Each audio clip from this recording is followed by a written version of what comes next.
Hello, everyone. This is Case Manager Becky. I wanted to talk to you a little bit today about breaking down the stigma of mental health disorders, is because this is May and Mental Health Awareness Month, and one of the illnesses that I wanted to talk about is OCD.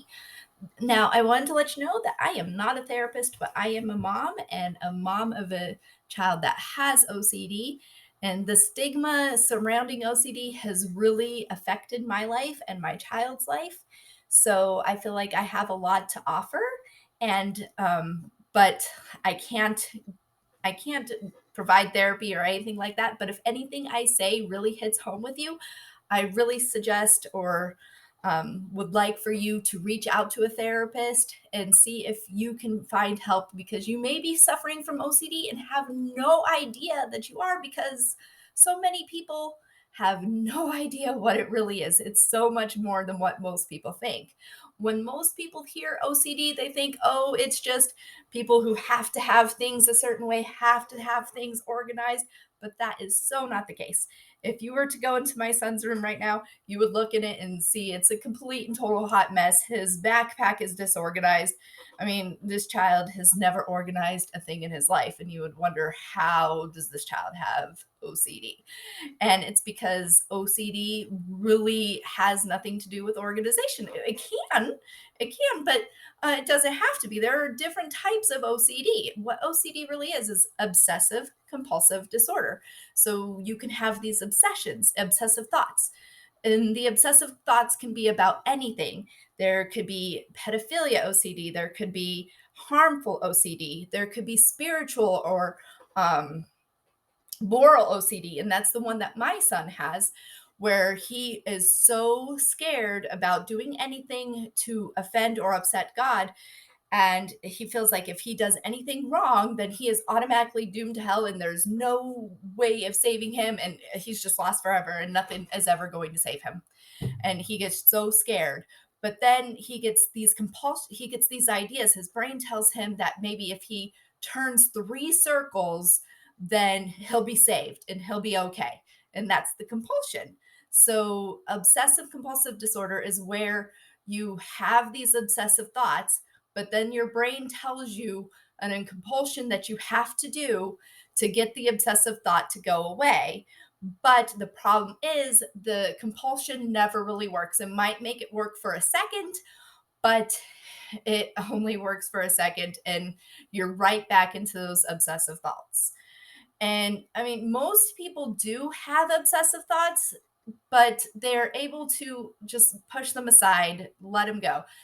A lot of people, like when you're driving to school, did I lock the door? Oh, I'm not sure. I'm sure I did. I'll worry about it later.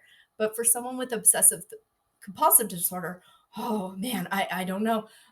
Someone's going to break in and all my stuff is good. And they just cannot stop thinking about it all day at work. That's all they're going to think about. It's just going to keep going and keep going and keep going. And it will not stop. So that is where it becomes absolutely obsessive. It will not stop. So my son keeps saying he just wishes people understood how it does not stop ever, and how bad it can really be. And there's also people who have pure obsessive or just pure obsession, that's called pure O, where they don't have the compulsion. It's just those obsessive thoughts.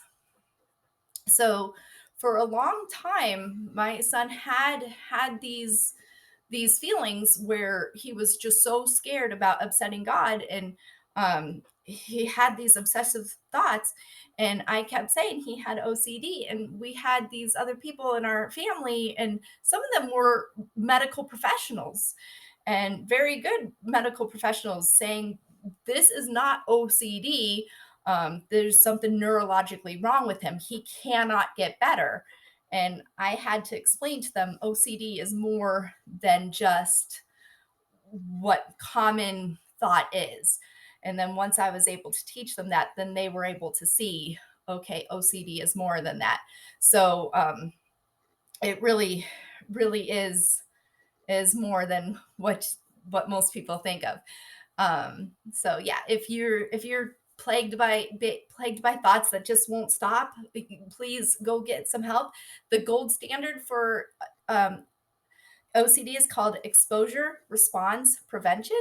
So what they do is they expose you just a little bit to your obsession, and they do not let you respond to it. They do not let you do the compulsion. You have to stop it no matter how hard it is. And oh my son, he just gets so mad, and his therapist keeps saying no matter how mad you could get so mad, but you cannot respond to it. And it's tough, and it's scary for him, but slowly he's getting better. He's getting a lot better. And it's all thanks to knowing what OCD truly is. So that's the importance of that. If you have any questions, you can please feel free to reach out to me, reach out to Emily, reach out to an exposure response therapist. They are out there, and they are more than willing to help you. Thanks so much. Have a great day. Bye. Hello, everyone. It's me again. I just wanted to come back because I forgot to talk about a very important part about OCD. I have a different shirt on because I forgot to talk about it yesterday. So, one of the things I wanted to mention that my son's therapist taught me about is that OCD is going to latch on to whatever part of you that holds your whatever you hold most valued and sacred to you. So, for my son, it's his faith. He is very His faith is so important to him. So that is exactly what his OCD will attack. For a lot of people, maybe they love children, and the last thing they would want to do is hurt a child. So they might get pedophilia OCD, where they are so scared that they would actually harm a child in a sexual way. And they are so ashamed that they have these thoughts that they want to hurt a child. And that's the last thing they would ever do. And they do not want to get treatment because they think these thoughts are their thoughts, but they are not. They are OCD thoughts. So they're scared and ashamed to get treatment because they think these are their thoughts, and they're not their thoughts. And OCD therapists, they understand that. So please do not be afraid to go get treatment. OCD therapists, they have heard everything. They will not judge you. They want to help you.